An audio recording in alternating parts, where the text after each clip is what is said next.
diuji dengan kebaikan dan kesenangan, bisa jadi kita nggak lulus atau nilainya tidak sempurna.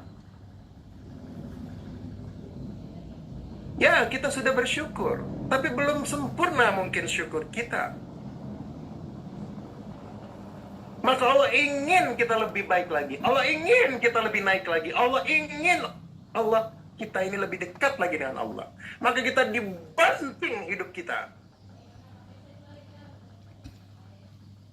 Dan ketika kita dibanting oleh Allah, sesungguhnya itu dalam rangka untuk kita memantul lebih tinggi. Maka jadilah hamba Allah yang siap dipantulkan ketika kita dibanting. Jadi ibaratnya seperti bola tenis gitu ya. Kalau dibanting ke lantai, ya, dan Allah pasti akan memilih tempat kita dibanting supaya kita bisa memantul. Allah nggak akan membanting kita ke tempat yang tidak bisa memantul. Pasti kita dibanting dengan cara yang baik, dengan cara yang Allah paling tahu tentang diri kita. Dan kejadian-kejadian itu pasti membuat kita memantul lebih tinggi ketika kita punya sikap yang benar.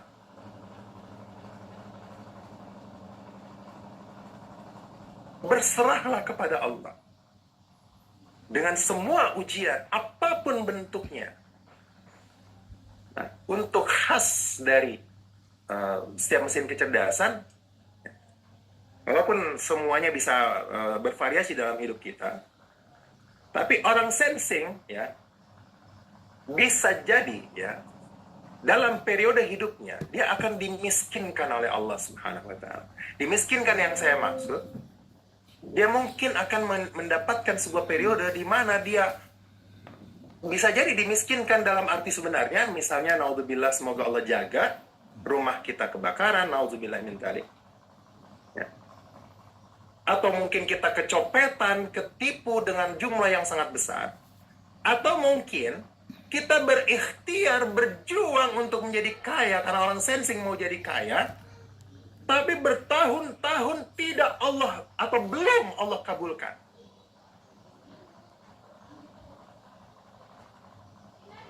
Jadi dimiskinkan di sini bisa dilihat dari berbagai sudut pandang. Termasuk dimiskinkan penampilan kita.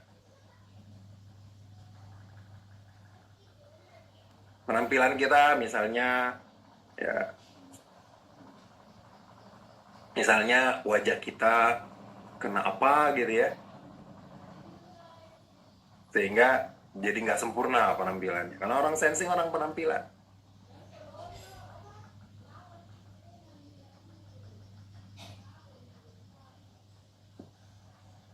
Jadi orang sensing bersiaplah dengan ujian dimiskinkan Allah. Orang thinking direndahkan. Orang thinking suka dengan tahta. Tapi ada masa di mana dia akan dibanting oleh Allah. Untuk dia merasa direndahkan orang lain. Kenapa? Mungkin itu bagian dari Allah ingin menyadarkan. Karena kadang-kadang orang thinking sering lupa dia merendahkan orang lain.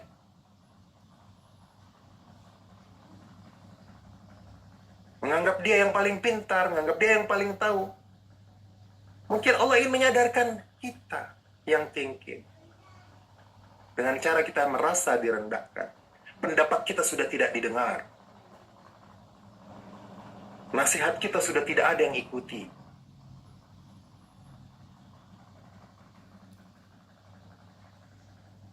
Orang intuiting bisa jadi dalam periode hidupnya akan ada tiba sebuah masa disepelekan oleh orang-orang di sekitarnya. Kenapa? Karena dia sendiri kadang-kadang dia cuek dengan orang. Sehingga Allah membanting kehidupan si intuiting. Supaya bisa, atau mungkin dia sudah peduli, tapi Allah ingin dia lebih peduli lagi.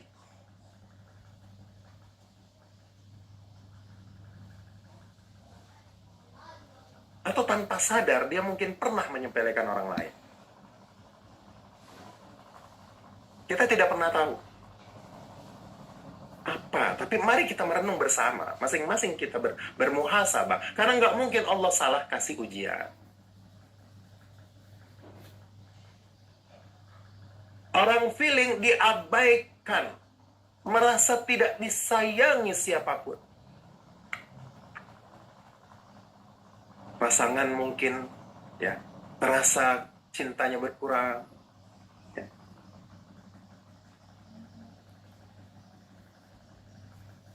Orang-orang di sekitar ya pergi meninggalkan. Jadi orang feel kan merasa terabaikan, merasa hilang perhatian.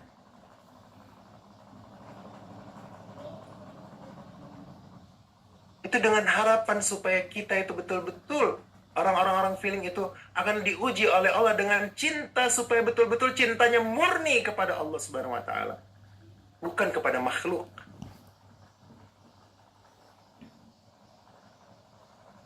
Menempatkan cinta Allah dan Rasulnya di atas segala-galanya.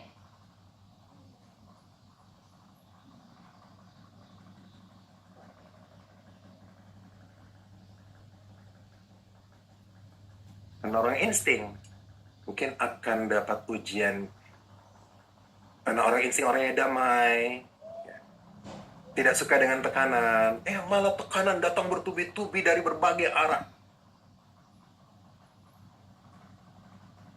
Bisa jadi Allah akan menguji orang insting dengan sebagaimana baginda Nabi Muhammad SAW dapat tekanan bertubi-tubi dari keluarga, ya.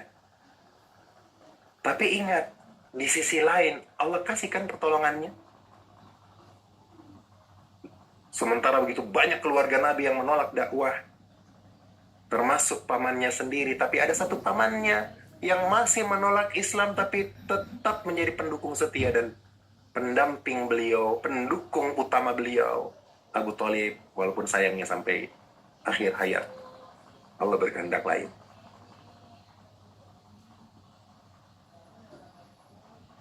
Jadi Allah selalu memberi satu paket ujian itu dengan solusinya. Teman-teman ada yang tahu bank soal ya? Kalau mau ujian ya, anak-anak SD, SMP, SMA, kan ada bank soal ya.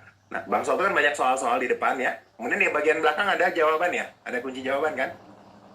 Nah, kayak gitu tuh, ujian dari Allah itu udah satu paket. Tidak ada satupun ujian dari Allah yang diturunkan untuk manusia, kecuali sudah satu paket dengan solusinya.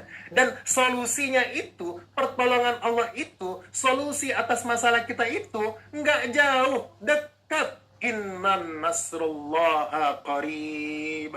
Sungguhnya pertolongan Allah itu dekat. Jadi jangan menganggap pertolongan itu jauh. Dekat banget. Dekat banget. Cuman kita belum lihat pertolongannya. Belum dibuka hijabnya. Tabir untuk kita bisa melihat pertolongan Allah itu belum kelihatan. Tanda-tandanya belum dikasih lihat sama Allah. Tapi pasti iman harus melihatnya. Mata kita memang belum melihat, tapi iman telah melihat. Maka orang beriman itu tenang hidupnya. Kenapa? Karena dia yakin episode perjalanan ini, episode kehidupan yang sedang saya jalani ini adalah episode untuk mendekatkan saya kepada Sang Pencipta. Supaya Allah tambah sayang.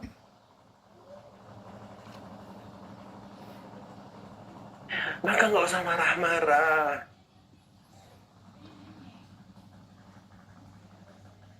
Terima ridho. Jangan sedih berlebihan. Dan jangan kecewa sedikit pun kepada Allah. Karena Allah tidak mungkin salah. Ada yang pernah habis sholat subuh, diketok pintu rumahnya, kemudian dibuka gitu. Assalamualaikum, waalaikumsalam, buka pintu siapa? Saya, Mikail. Maaf, itu ujian yang kemarin tuh salah kirim. Harusnya ke tetangga. Harusnya ke tetangga, usaha amat ya. Emang ada gitu, ujian salah kirim? Nggak akan ada, tepat ya. Allah menempatkan matahari dan bulan, planet bumi, Merkurius, Mars, Venus, Jupiter, dan semuanya. Itu tepat pada titiknya, tak bertabrakan, sempurna, seimbang. Tidak ada yang bertabrakan satu sama lain. Dan itu bukan hanya 9 planet, tapi miliaran, ratusan miliar planet di angkasa sana yang tidak satupun yang ada salah tempat. Jadi kalau manusia yang cuma 7 miliar, 8 miliar di dunia ini, nggak akan ada salah tempat. Siapa yang akan dapat ujian apa, itu akan tepat letaknya. Tepat waktunya. Tidak ada sedikit pun meleset kapan datangnya, dan kapan ujian itu terjawab, kapan solusinya selesai, kapan jalan keluarnya terbuka, itu semuanya tepat. Tugas kita ridho terima, kemudian berikhtiar sesuai ilmu.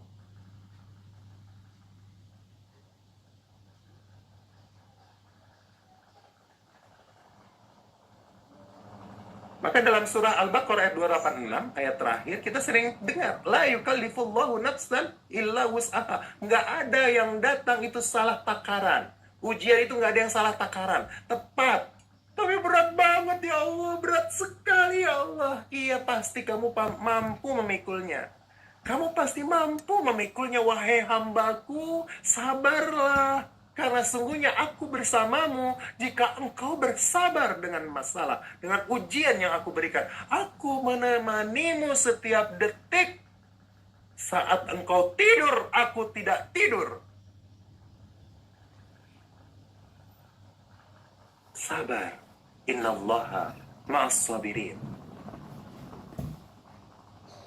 Tidak ada ujian yang tidak bisa kita pikul.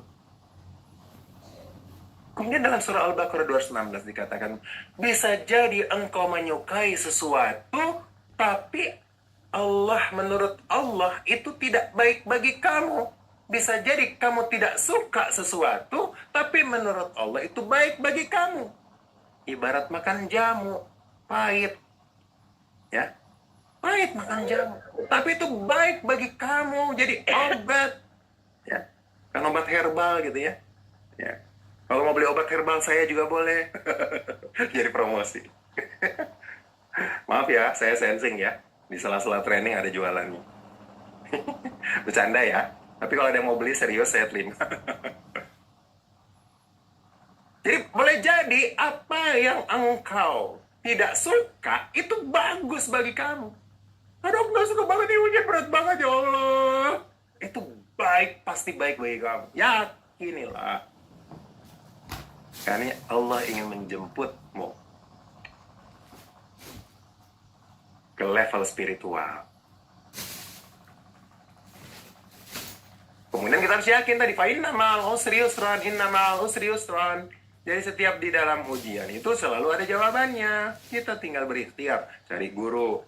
Ya, dalam Stephen ada solver, ada promotor. Ya kalau misalnya masalah nggak terlalu berat, cukup tes Stephen, kemudian ngobrol-ngobrol dikit sama promotor gitu ya.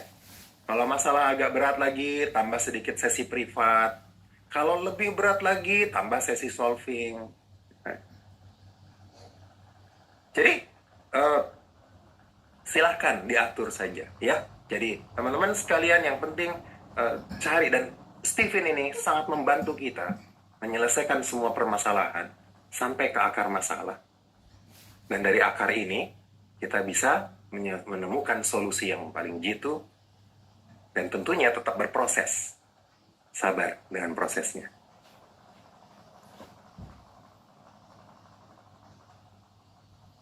Jadi kita akan diuji dengan kehilangan. Ya. Kehilangan, kecintaan terhadap dunia, ya, harta, anak-anak, pangkat jabatan, penghargaan, apresiasi, kita akan kehilangan. Nah, itu kesukaan manusia, dan itu diuji oleh Allah agar cinta kita murni. Inna sholati wa nusuki wa mahyaya wa mamati lillahi rabbil alamin. La ilaha illallah. Ilahi anta maksudi. Waridoka makludi. Sungguhnya ya Allah, engkaulah tujuanku, dan ridhomu lah yang aku cari. Baik sahabat sekalian, semoga Allah perjalankan kita dengan perjalanan yang indah. Walaupun tampak tidak indah, sesungguhnya itu perjalanan yang sangat indah bagi setiap hamba-Nya. Maka bersabarlah. Insya Allah, ujung dari permasalahan itu pasti bahagia.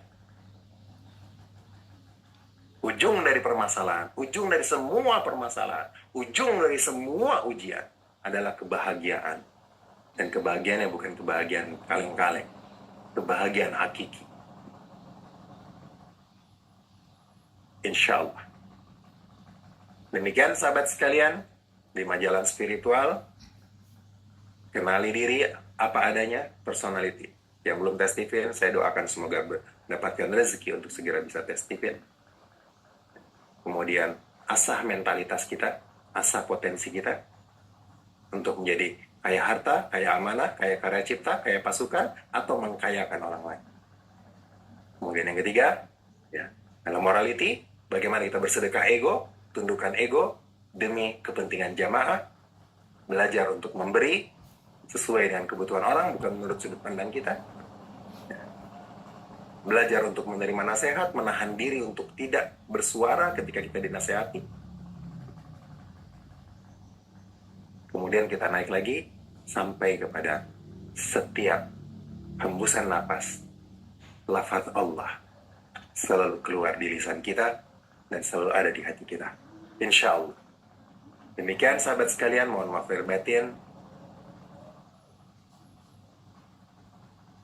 Yakinlah ujung kehidupan ini adalah Rabbana atina fid dunya hasanah wa fil akhirati hasanah wa qina adzabannar. Billahi taufiq wal hidayah wal afa minkum. Wassalamualaikum warahmatullahi wabarakatuh. Waalaikumsalam.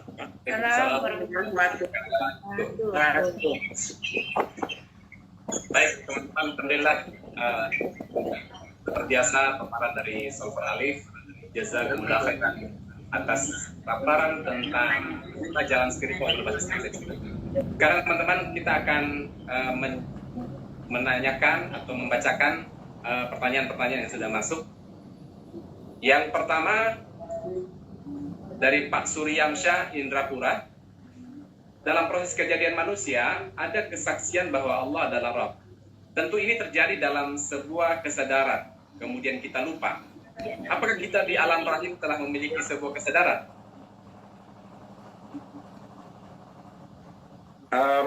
Sebenarnya gini, yang saya pahami, kesadaran itu sifatnya itu kesadaran.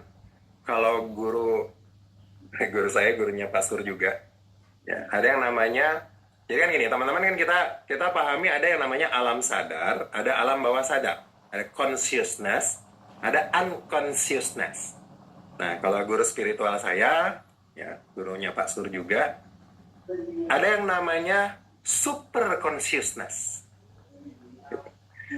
Jadi sebenarnya super consciousness itu ada, ya, kalau Bapak alam, tapi dia berbeda kesadarannya, ya, berbeda kesadarannya dengan kesadaran biasa dengan alam bawah sadar. Ya Allah alam, yang saya pahami seperti itu. Ya. Jadi yang paling penting adalah ketika kita menemukan jalan lewat kitabnya Allah, ketika kita sudah masuk ke dalam bawah ke alam sadar, bahwa Allah akan perjalankan kita bertemu Al-Quran, Allah akan perjalankan kita dengan ketemu guru, mulai dari abata sampai kepada tafsir, tadabbur, kemudian baca hikmah, baca tanda, dan seterusnya. Insya Allah itu akan memberikan jalan yang terbaik, petunjuk terbaik buat kita. Silakan Pak Awan. Afwan, mic-nya tolong menyalakan Pak Awan. Selanjutnya dari Ibu Candayan 45 Makassar. Bagaimana Ibu inviting introvert mendorong anak feeling extrovert, anak FI agar sampai di level spiritual solver? Saya ulang, bagaimana Ibu inviting introvert mendorong anak feeling extrovert dan feeling introvert agar sampai di level spiritual solver? Baik. Oh ya, teman-teman yang mau bertanya tolong diketik di tanya solver Alif ya. Jadi bukan di kolom komentar. Jadi gini, pada umumnya Bu Canda dan teman-teman semua, apapun mesin kecerdasan anak, kita para orang tua harus mengantarkan mereka kepada level spirituality. Tapi harus dimulai dari diri kita dulu, ya. Dimulai dari diri kita dulu. Hanya baja yang menempa besi. Jadi kita bisa mengantar mereka ke level yang lebih tinggi ketika level kita juga lebih tinggi dari levelnya anak, kan begitu ya. Nah, jadi itu dulu konsepnya. Kemudian untuk anak feeling atau pada umumnya MK dulu, bahwa kita mengantarkan ke level spirituality itu bertahap. Jadi tidak langsung. Bedakan pemahaman religius dengan spiritual. Jadi pintu untuk masuk ke spiritual memang adalah amal-amal unggulan tadi, baik yang sifatnya ibadah maupun muamalah. Maka lakukan pembiasaan-pembiasaan. Simpelnya, yang feeling, bantu anak kita untuk senantiasa menjaga wudhunya. Diingatkan lagi. Kemudian supaya belajar untuk menahan emosinya. Kira-kira seperti itu. Dan itu untuk ibu intuiting, karena intuiting itu memang penuh dengan ilmu, maka sampaikan. Ya, sampaikan ilmu supaya anak feeling kita semakin berbobot semangatnya. Silakan, Pak Awan. Baik, dari Pak Aziz di rumah, bagaimana supaya meyakinkan diri insting itu mengkayakan Steven, PD? Asumsi saya yang nanya orang insting ya. Bagaimana supaya pede ya, maksudnya ya, supaya pede membantu orang untuk kaya, kan begitu ya, kaya harta, kaya amanah. Ini yang saya tangkap ya. Jadi yang membuat orang insting supaya pede itu adalah lihat jiwa penolongnya, ya. Lihat, orang insting itu kan punya jiwa penolong, ya. Maka dengan jiwa penolong ini maksudnya adalah membantu mereka apapun yang mereka butuhkan, kita jadi sumber daya pelengkapnya, ya. Jadi kalau melekat kepada orang sensing, siap bantu dia untuk menjadi orang yang kaya harta. Kalau melekat kepada orang thinking, supaya dia kaya dengan amanah, naik jabatannya, meluas wewenangnya. Intuiting, bantu dia ide-idenya itu menjadi nyata. Kemudian yang feeling itu bantu dia untuk mendapatkan kader, mendapatkan murid yang lebih banyak, pengikut yang lebih banyak. Nah, sesimpel itu sebetulnya. Jadi jangan berpikir ribet, karena memang orang insting itu simpel aja. Tanyakan saja apa yang butuh dibantu. Apa yang butuh dibantu. Sampai segitu aja. Sampai mereka mencapai impian-impian mereka. Demikian. Silakan Pak Awan. Selanjutnya dari Ica Wajo, bagaimana cara menghafal Al-Quran untuk semua MK? Dan khususnya saya yang thinking extrovert, termasuk mudah hafal tapi mudah juga lupa. Dalam kurung selain dengan cara memperbanyak murojaah. Untuk menghafal Al-Quran terlalu panjang untuk saya jawab semuanya, ya. Untuk thinking saja ya khusus ya.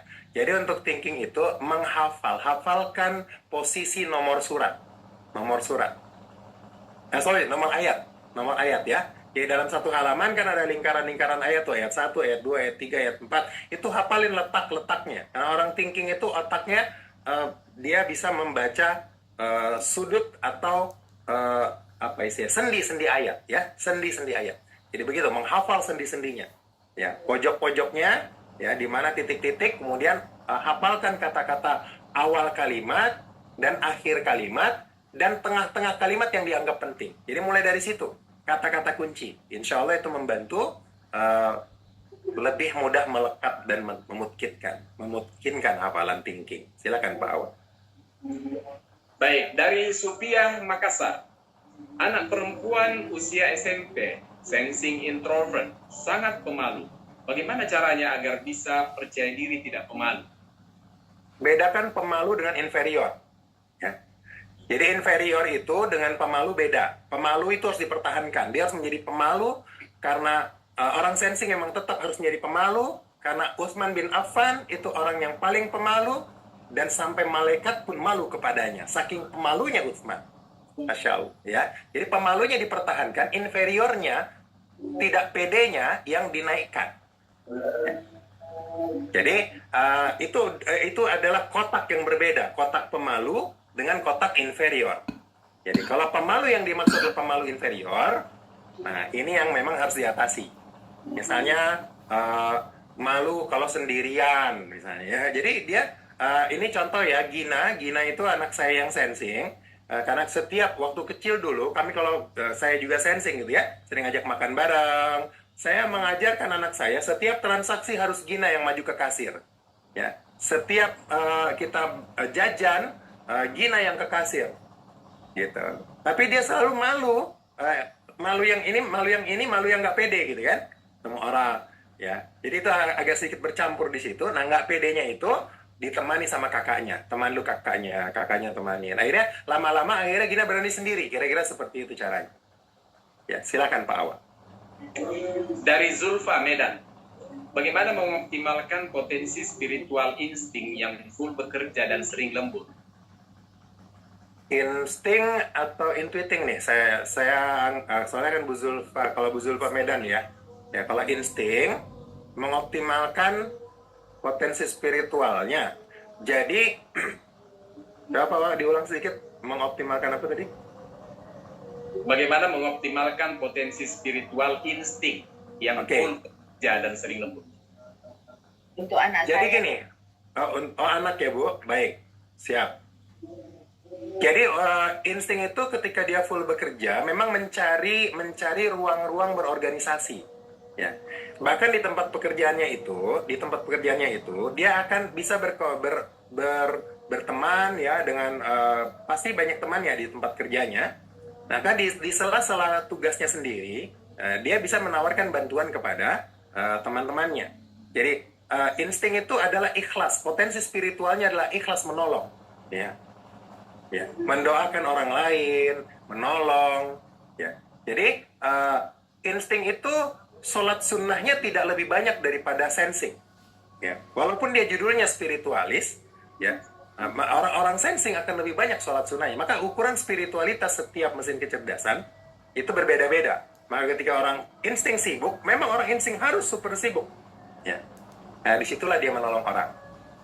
Jadi silakan menawarkan diri untuk membantu teman-temannya kiri kanan, tapi jangan lupa, karena tantangannya ketika orang insting menolong, dia suka lupa dengan tugasnya sendiri. Ya, jangan sampai deadline-nya lewat. Demikian Ibu Zulfa. Silakan Pak Awa. Dari Muhtadin Bandung, setiap MK ada amalan unggulannya. Apa ada zikir unggulan juga setiap MK? Oke, sebetulnya di Stephen tuh ada, cuman saya lebih kepada begini. Teman-teman coba rasakan, setiap berzikir, yang mana yang paling menggerakkan hati, yang mana yang paling lekat dengan hati. Pahami setiap makna zikir. Subhanallah, Maha Suci Allah. Ketika kita mengucapkan Maha Suci Allah, maka kita mengingat begitu banyak prasangka kita yang tidak tepat kepada Allah. Ayo subhanallah, subhanallah, subhanallah. Ketika kita mengucapkan hamdalah, maka kita betul-betul bersyukur terhadap seluruh nikmat itu sampai ke hati. Kemudian itu, begitu juga dengan ketika kita bertakbir, betul-betul kita mengecilkan segala hal. Allahu Akbar, Allahu Akbar, Allahu Akbar. Ketika kita mengucapkan la haula wala quwwata illa billah, maka segala urusan inferior, segala urusan rasa takut, rasa nggak percaya diri itu hilang. Ketika kita mengucapkan la haula wala quwwata illa billah, hasbunallah wa ni'mal wakil, la ilaha illallah, dan seterusnya. Maka pahami makna dari zikir itu, kemudian berusaha connect dengan Allah. Kemudian yang mana yang paling nyaman dan kayaknya kalau aku mengucapkan kalimat ini yang paling menggerakkan aku, memberikan semangat. Nah, ambil zikir itu, apapun MK Anda. Ya, walaupun ada, kalau saya punya format, dari itu yang diperbanyak, maksudnya semuanya kita sebut, ya. Saya punya format sittah. Sittah itu 6 huruf ya, S-I-T-T-T-A-H. Ya, sittah, S-I-T-T-A-H. Ada 6 huruf ya. Jadi zikir al-ma'thurat itu inti yang terpenting ada di sittah. S-nya sholawat, I-nya istighfar, T-nya tahlil, kemudian tasbih, kemudian A-nya Al-Quran dan Asma'ul Husna. Ya, Al-Quran di sini mulai dari Al-Fatihah 30 dengan Al-Baqarah, awal ayat, tengah ayat, dan akhir ayat. Ya. Kemudian seluruh Al-Quran tentunya. Kemudian H-nya adalah hamdalah. Jadi sholawat, istighfar, tasbih, tahlil, Al-Quran, Asma'ul Husna, kemudian hamdalah. ini adalah inti dari zikir-zikir yang saya tangkap ya. Jadi saya membentuk kata sitah untuk memudahkan mengingat. Sitah dalam bahasa Arab artinya berapa? 17 ya? Enggak ya, 6 ya. Sitah itu 6 dan terdiri dari 6 huruf. S-I-T-T-A-H. Ya, supaya gampang 6 huruf. Ya. Sholawat, istighfar, tasbih, tahlil, Al-Quran, Asma'ul Husna. Kemudian termasuk Asma'ul Husna, ya, yang mana yang paling menggetarkan jiwa, sering-sering sebut, gitu ya. Oke, demikian Pak Wak.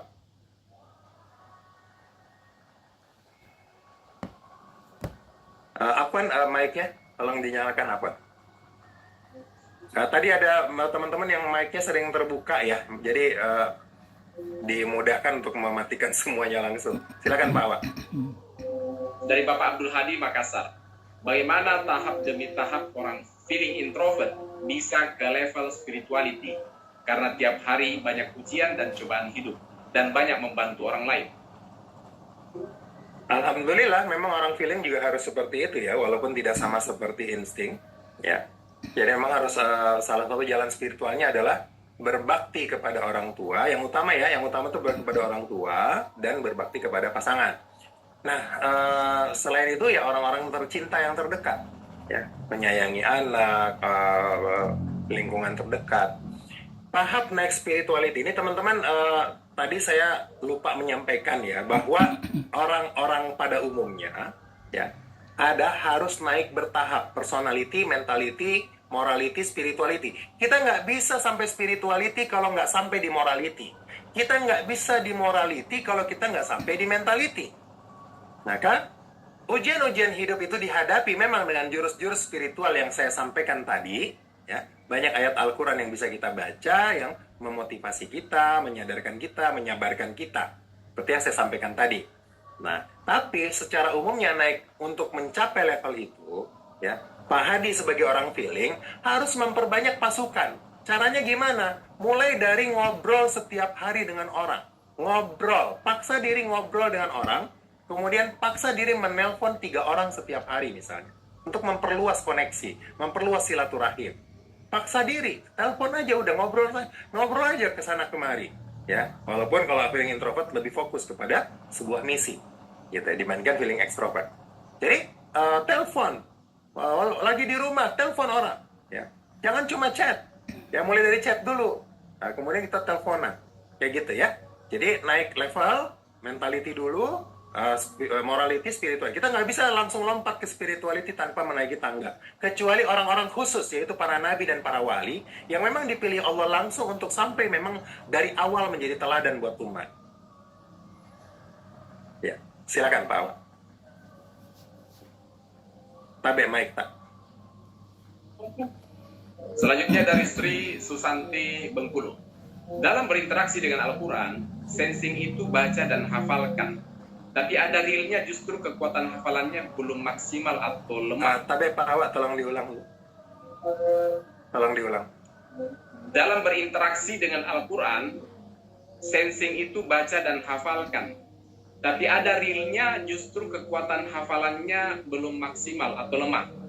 Apakah yang menjadi potensi mesin kecerdasan bisa juga menjadi titik lemahnya?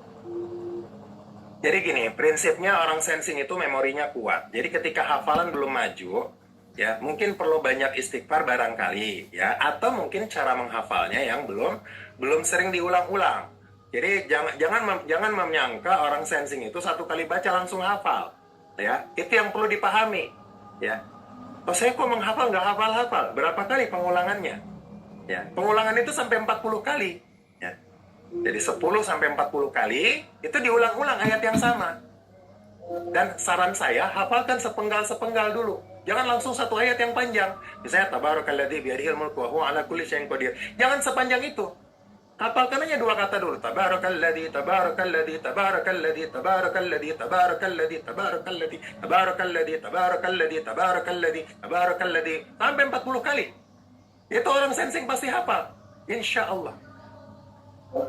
Ya. Kemudian udah tabarakalladzi, udah biyadihil mulku, biyadihil mulku, biyadihil mulku, biyadihil mulku, biyadihil mulku, sambil membaca mushafnya. Kalau bisa mushaf yang warna-warni.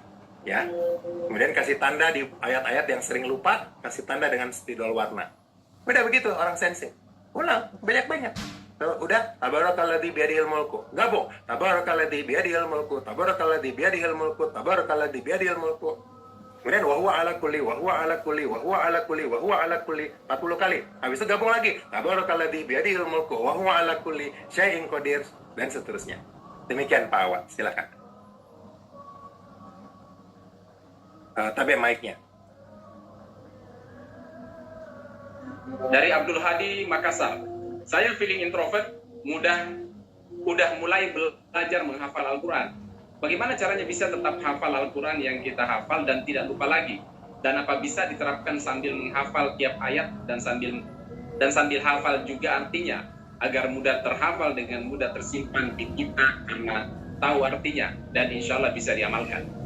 Untuk orang feeling, memang sebaiknya tahu artinya, tapi nanti yang dipahami adalah tokohnya. Siapa objeknya di ayat itu? Allah berbicara kepada orang beriman, Allah sedang menjelaskan orang kafir, mungkin di situ tentang Nabi Musa, mungkin di situ tentang Nabi Ibrahim. Jadi orang feeling itu menghafal ayat itu berkaitan dengan tokoh-tokoh yang berada di ayat itu. Ya, itu yang mudah melekatkan dia. Nah, kemudian rahasianya tetap murojaah, apapun mesin kecerdasannya murojaah. Berapa kali diulang setiap hari? Bawa ke dalam ayat, bawa ke dalam sholat. Ya. Demikian, insya Allah itu akan menjaga. Apa yang membuat hafalan kita lepas adalah karena tidak dimurojaah, tidak diulang-ulang ketika sudah hafal. Lepas lagi. Anak-anak pesantren kita yang sudah hafal juz atau anak-anak sekolah Islam yang menghafal juz 30, juz 29, itu pasti lepas semua. Kalau dia setelah selesai dari sekolahnya, dia tidak ulang-ulang. Itu pasti lepas. Jadi ikat hafalan itu dengan murojaah. Demikian Pak Hadi, silakan Pak Awad. Selanjutnya dari Nawir Wajo. Bila seorang thinking extrovert memberi materi, kemudian ada seorang peserta yang kurang memperhatikan adab majelis, dia yang sering membantah pemateri di hadapan peserta yang lain, atau dia sering menyela pembicaraan dan menambahkan sesuatu terhadap materi yang diberikan oleh pemateri, hingga pemateri merasa tidak nyaman.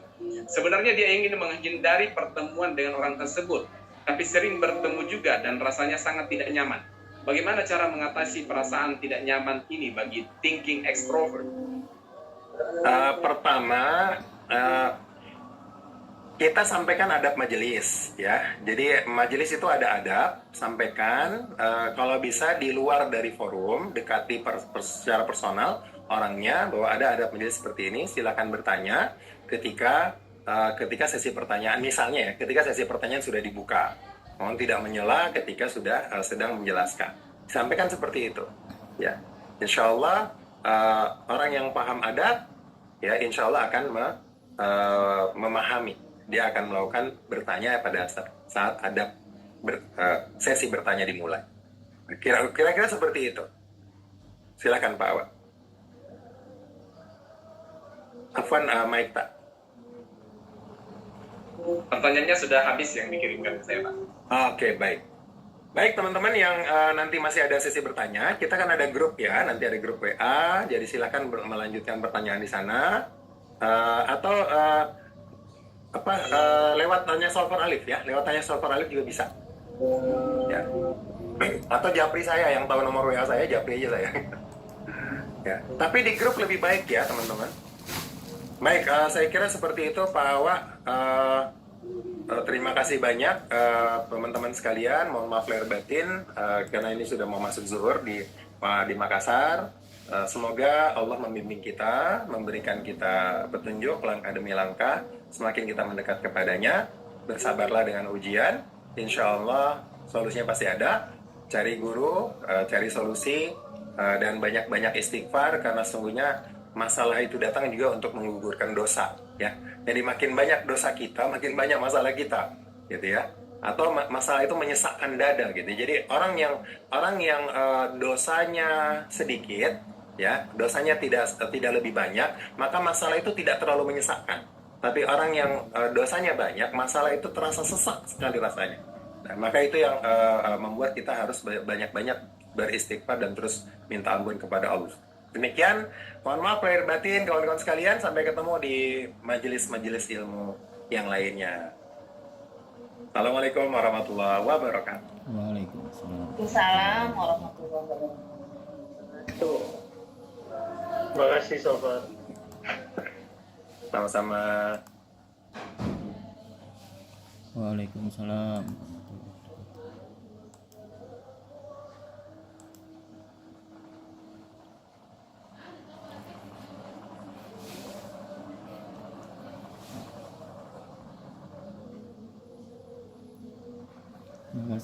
Terima kasih Solvan.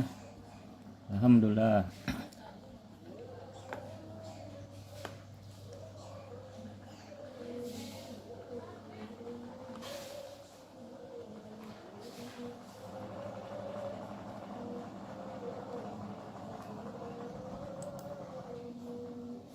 Assalamualaikum warahmatullahi wabarakatuh. Mohon izin untuk mematikan Zoom-nya. Selamat berRamadan. Semoga puasa kita diterima, seluruh ibadah kita diterima Allah. Ulama Amin. berbatin. Berbatin. Terima kasih. Terbatin Ustaz.